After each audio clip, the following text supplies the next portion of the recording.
Om Namo Bhagavate Vasudevaya.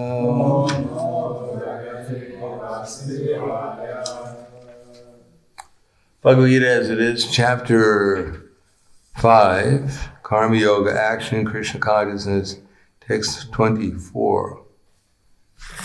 Yontak Sukotarama, Yontak Sukon Tararamas,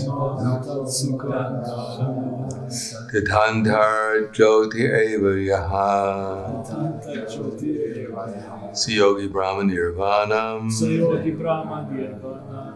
Brahma Buddha Digachiti, Yontak Sukatararamas, Tatantir Jyoti Evriya, Siyogi Brahma Nirvanam, Brahma Buddha Digachiti,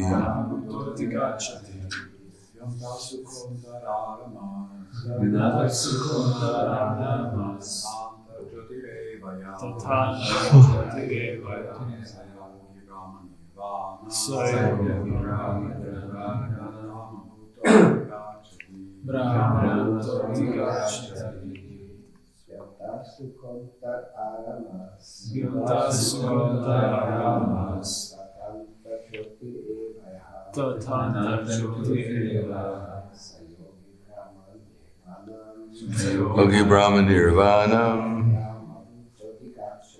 Brahma Buddha Gachati. Yunta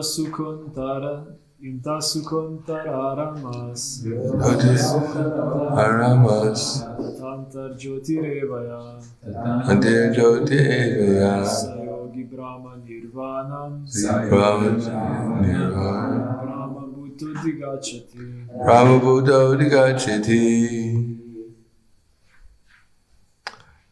Jensuke.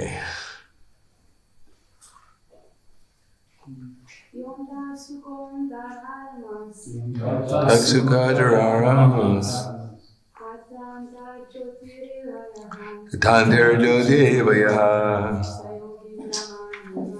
Siyogi Brahma Nirvanam, Brahma Buddha Digachati. Yaha, one who, Antak Sukha, happy from within. Happy from within. Antak Arama, actively enjoying within. Actively enjoying within. Tata, as well as Antak Jyoti, aiming within. Eva, certainly. Ya, anyone. Sa, he. Yogi, a mystic. Brahma Nirvanam, liberation the supreme. Brahma Buddha, being self-realized. Adigachati, attains. One whose happiness is within, who is active within, and enjoys his within, and who aim is inward, is actually the perfect mystic. He is liberated in the Supreme and ultimately attains the Supreme. Purport: unless one is able to relish happiness from within, how can one retire from external engagements and for deriving superficial happiness? A liberated person enjoys happiness by factual experience. He can therefore sit silently at any place and enjoy the activities of life from within. Such a liberated person no longer desires external material happiness. This state is called Brahma Buddha, attaining which one is assured of going back to Godhead, back to home. One whose happiness is within, who is active and rejoices within, whose aim is inward, is actually the perfect mystic. He is liberated in the Supreme and ultimately attains the Supreme. Om Vishnu Varaya Krishna Prasthaya Bhutale Srimate Bhaktivedanta Swami Namane Namaste Saraswatam Deve Gauravani Vracharne Nirvishesha Shunyavadi Paskatya Desatarne. One of the consistent themes in Bhagavad Gita that the soul has spiritual senses, which are now covered. Although we may believe that we're experiencing through these gross and even subtle senses, but actually it's the soul that's experiencing with his spiritual senses. Otherwise, how can we experience if we weren't experiencing with our spiritual senses? But they're covered. And therefore, it's just like trying to have a feast and at the same time having plastic wrap around your tongue. It may appear that there's food, and there might be food, but if you have a plastic wrap around your tongue, you won't be able to experience the food very well. Similarly, these bodies that we're presently inhabiting are coverings, the body and the senses are coverings of the soul senses. And therefore, instead of directly experiencing through the spiritual senses, we're experiencing through the material senses, which are limiting and distorting our actual experience. Krishna consciousness means purification of the senses so that we can actually experience with our spiritual senses. Therefore it says, Yatro paramate chitam nirudo yoga sevaya yatra chaivatmanatmanam pashanatmani tushati Sukham adyantikam yat tat buddhigrayam itendriyam veti yatra nichayam sitam chalati tatvitaha yam lava chapalam lavam manitena adikam data yasmin sitona dukena gurunapi vichalyate tam vidya dukasam yogam viyogam dukasam viyogam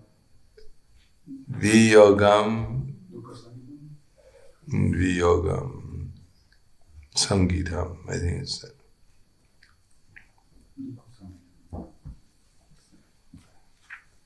Viyogam yoga samgitaham. Viyogam yoga samgitaham. So that perfection is called trance or samadhi, when one's mind is completely restrained from all material mental activities by the practice of yoga. This is characterized by one's ability to see the self by the pure mind and to relish and rejoice in that self. In that transcendental state of happiness, one enjoys his senses, one enjoys himself through transcendental senses and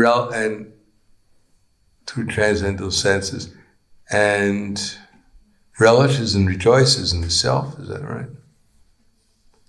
In that joyous state, one is situated in transcendental happiness and enjoys himself through transcendental senses.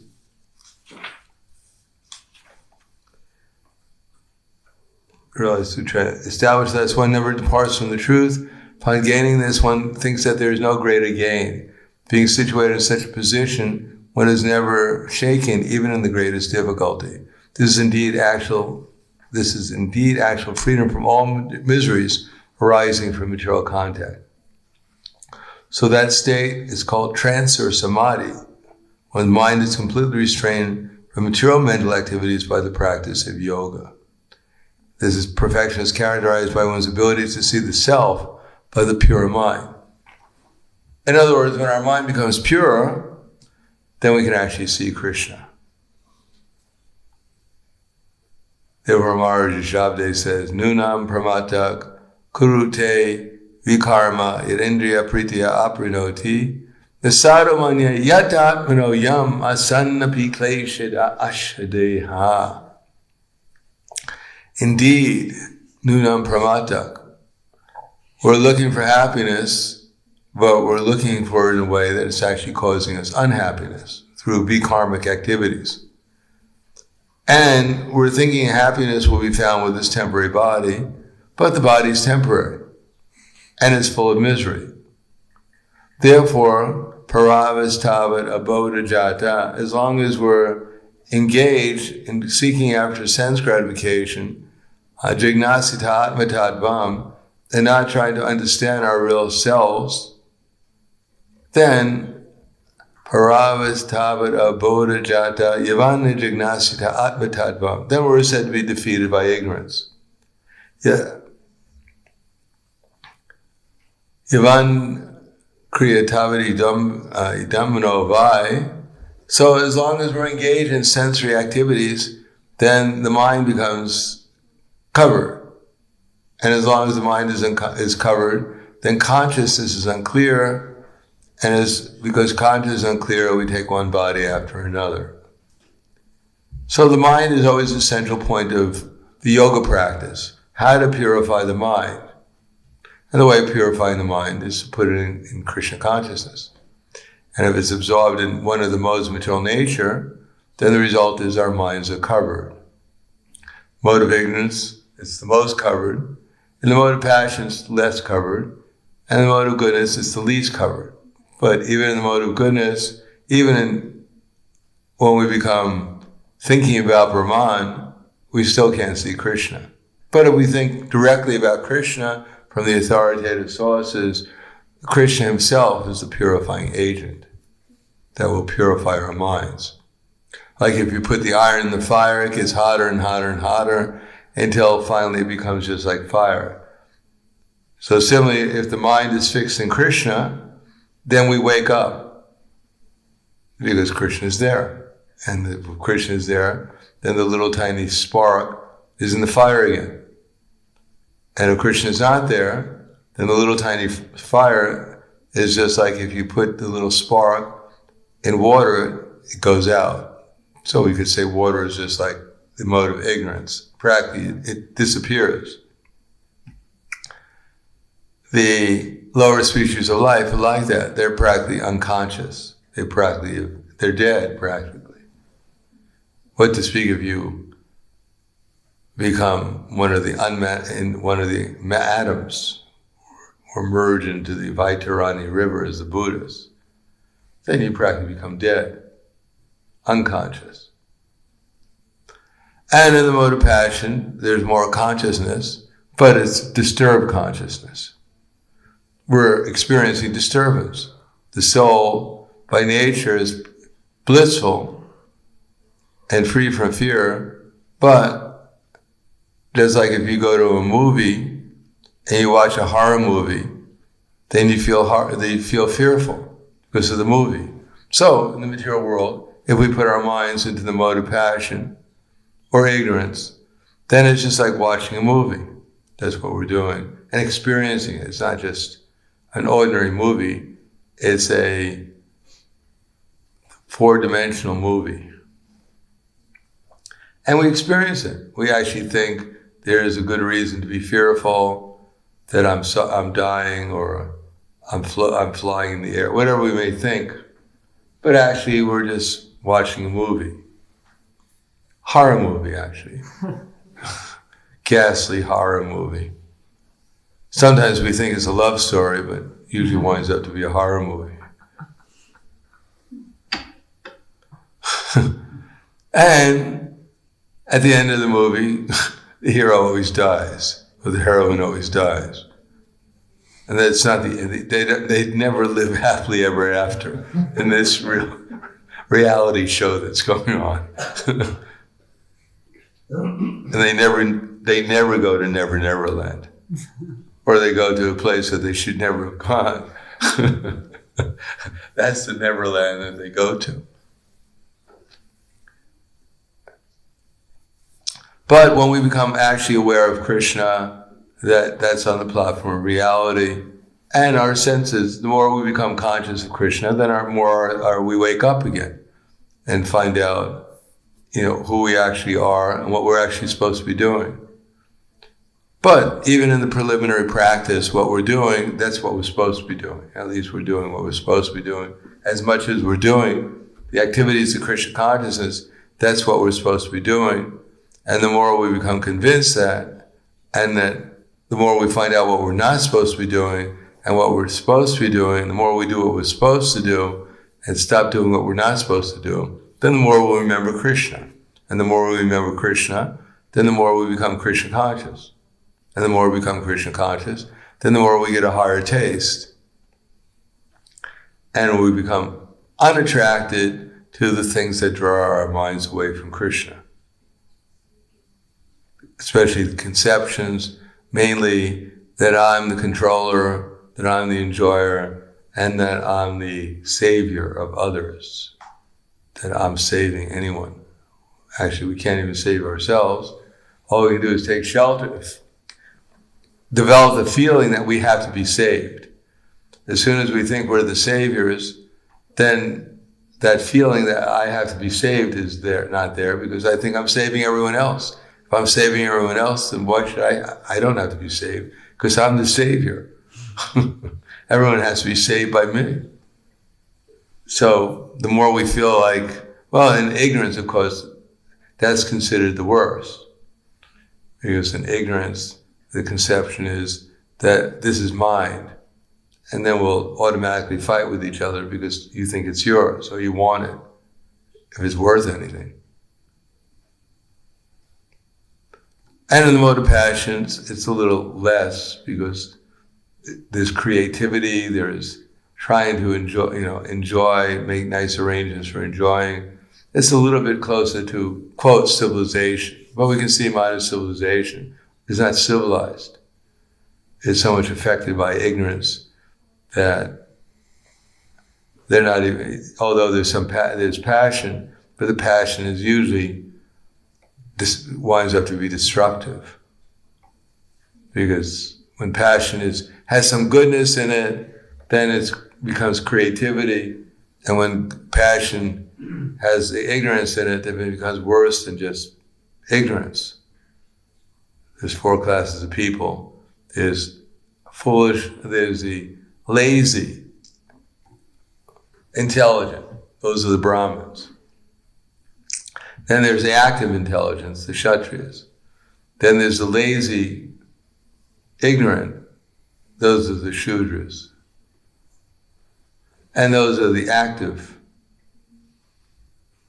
foolish. So the active foolish are like the monkeys. They're the most dangerous. If you're lazy and foolish, you can't do much. But if you're active and foolish, then you create havoc. So modern society is more or less, except for recently, the last month, they're actively foolish. And of course, they're still actively foolish. They're just getting a little frustrated. They don't know what to do. So they're staying at home, and instead of working for their sinful activities, committing sinful activities, they stay home and peacefully commit them and hope that they'll have enough money to cover it. But simply staying at home doesn't make them intelligent. It just makes them a little less active, being foolish. But they'll find a way to figure out how to make up for it.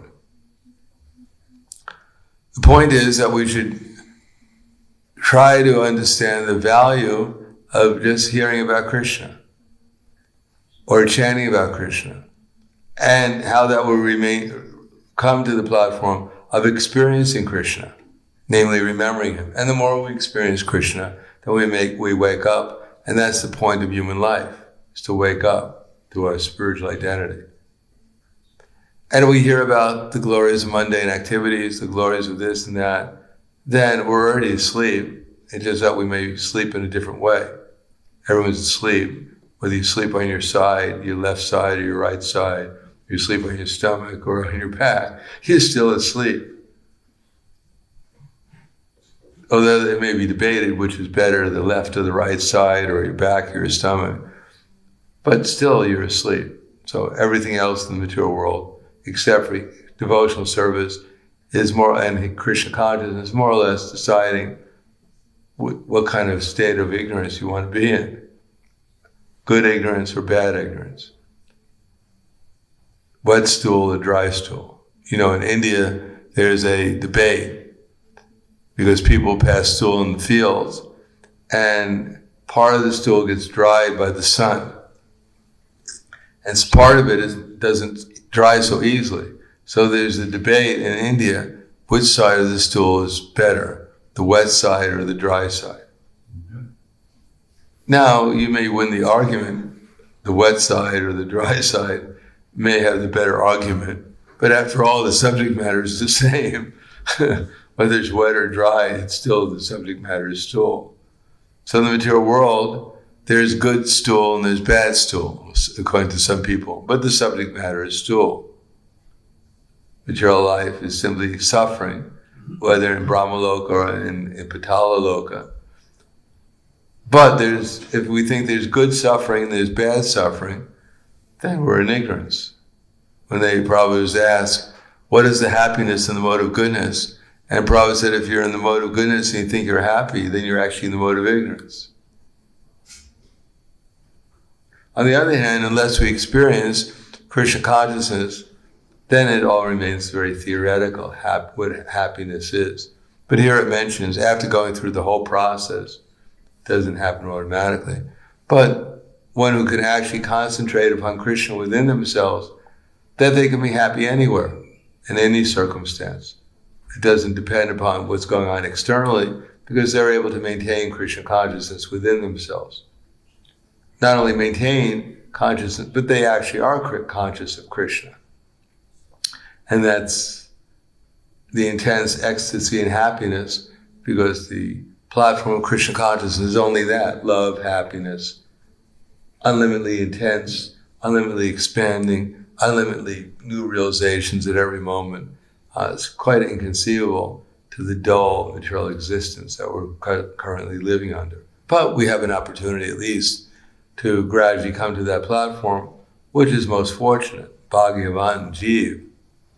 And everyone else, we should try to help them, but we should realize that, don't worry, they've been here since time immemorial, and they have more than time immemorial to catch up. They don't get it this time, maybe the next life, or maybe the next lifetime of Brahma. But those who can catch up to Krishna consciousness, they're most fortunate, and those who don't, they're very unfortunate. Doesn't matter who they are or what they're doing. Anyone who takes the Krishna consciousness and gets the opportunity to become conscious of Krishna is the most fortunate.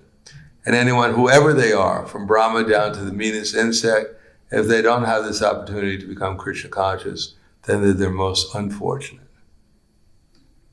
So that we have to become convinced about, and that we should become convinced by becoming conscious of Krishna, by following the process. So I'll stop there. Thank you. Any questions? Yes. You spoke about suffering.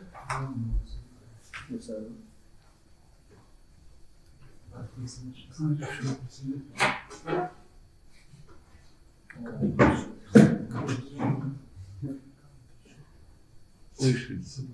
Probably a good idea to have the microphone ready, because there might be a question. You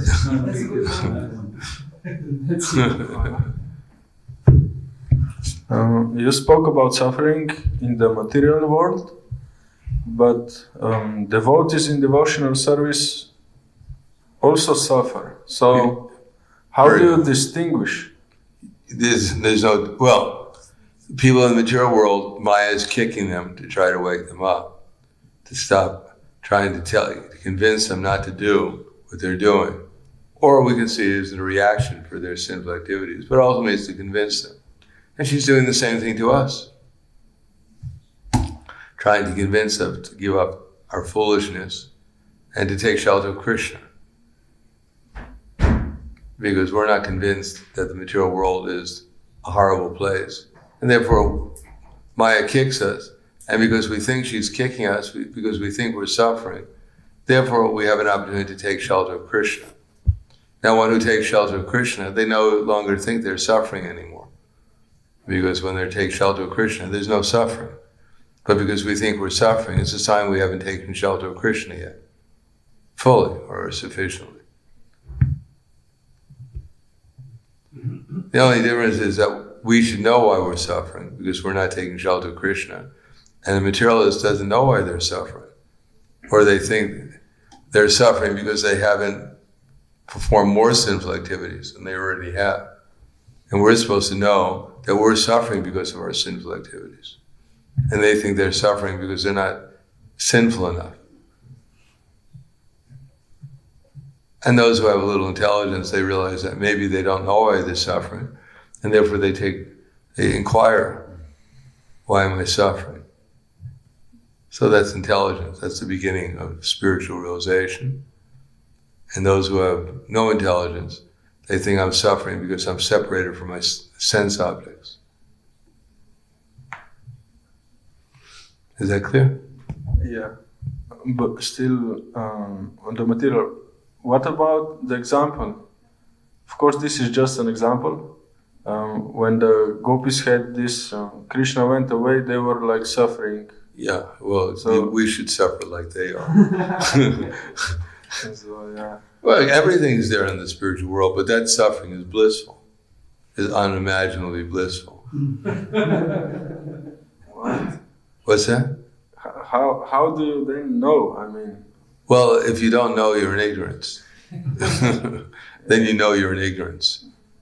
When you actually know, then you'll know. When you're actually on the platform, then everything is clear, just like the sun lights up everything in the daytime. And when it's not clear, it means we're in ignorance. It's very simple. Just look in the mirror and think, who am I? You don't know, if you can't see 1/10,000th the size of the tip of your hair, little soul with maybe a sari on or a coward uniform, then you know you're in ignorance. Simple. So we shouldn't look at, oh, I'm in ignorance, so maybe I should go to sleep. No, we should understand that we have a lot to look forward to, unimaginably wonderful experiences that we'll have in the future, if we just stay with the process, tolerate our false ego. The only problem is he said I was in ignorance. Wow, that's terrible. I've been trying so hard to become God. Now he's telling me I didn't make it yet. So if we can accept and become, that we're in a difficult situation, we should try to make some progress. And Maya is not going to let us go so easily. It's not that we wake up one day and, I'm in ignorance. Maybe I should just dedicate the rest of my existence to Krishna. And when we say, Maya, is that all right? She says, sure, go ahead. Just I won't give you any problems. No, Maya is always there, and she's empowered.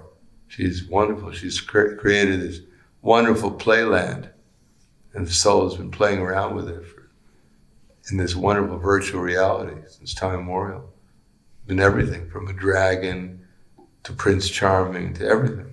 Everything has been there. Yes. Anything else? Hare Krishna. You mentioned the need to get and to give the experience of Krishna. So, how does it happen if if we have material senses and mind and consciousness? So, how does one get an experience of Krishna despite having such grossly contaminated instruments? Well, Krishna is there. Well, I guess if we begin the same process, we hear, and then we try to remember what we heard, so we can analyze it, try to understand it, and then after understanding it, we try to see it in this around us, see what it means in the practical reality that we're living in, and then when we see what it means, then we think, what does it mean to utilize this vision and serve Krishna according to this vision? And when we actually try to utilize these present senses and our mind and our intelligence in the service of Krishna, then Krishna is pleased and he reveals himself and then becomes more and more spiritualized.